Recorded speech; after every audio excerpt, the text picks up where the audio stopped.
Hello guys, आज हम पढ़ने वाले हैं एप्लीकेशन फॉर टीसी।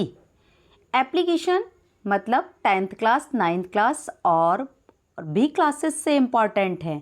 आप ये याद रखिए, ये जो एप्लीकेशन है बहुत ही इम्पॉर्टेंट एप्लीकेशन है जो बोर्ड एग्ज़ाम में पूछी जाती है।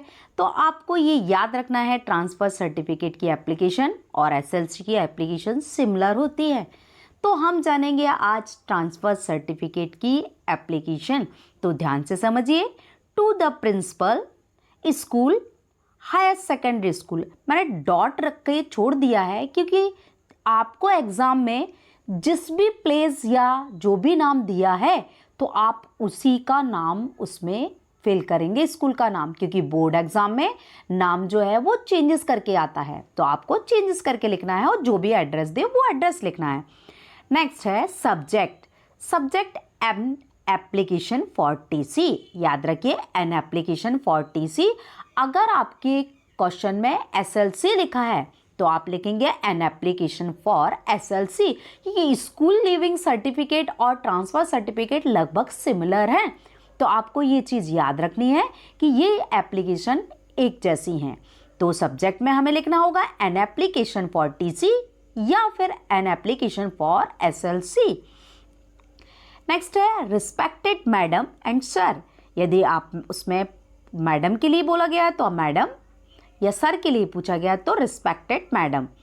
तो आप याद रखिए, रिस्पेक्टेड की स्पेलिंग पूरी भी लिख सकते हैं। नेक्स्ट है I beg to say that my father has been transferred to Indore.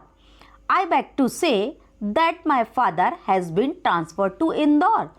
तो याद रखिए, इसका अर्थ ये होता है कि मेरे पिताजी का जो ट्रांसफ़र है वो इंदौर में हो रहा है। I beg to say that का मतलब आपसे विनम्र निवेदन है कि मेरे पिताजी का जो ट्रांसफ़र है वो इंदौर में हो रहा है।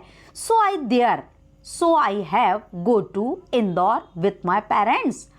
So I have to go to Indore with my parents. इसलिए मैं अपने पेरेंट्स के साथ इंदौर जाना चाहता हूं या जाना है।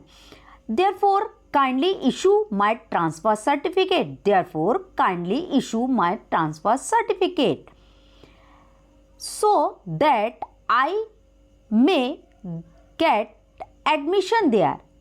यानी मेरे पिताजी का ट्रांसफ़र जो इंदौर में हो रहा है वहाँ मुझे एडमिशन लेना है। अतः आपसे रिक्वेस्ट है, आपसे निवेदन है कि मुझे एडमिशन के लिए so please issue my TC. So please issue my TC. तो आप निवेदन है कि मुझे टीसी देने की कृपा करें। Thanking you your obediently. Thanking you your obediently roll number. तो आपको ये याद रखना है, रोल नंबर जो आप 10th क्लास जो होती है वो याद रखिए, 10th क्लास में हमेशा बोर्ड का ही रोल नंबर डालना होता है। यदि आप होम एग्ज़ाम वाले स्टूडेंट्स हो तो आपको अपना जो भी रोल नंबर है वो डालना है। बोर्ड क्लास स्टूडेंट्स को हमेशा याद रखिए, नाम नहीं लिखना होता है।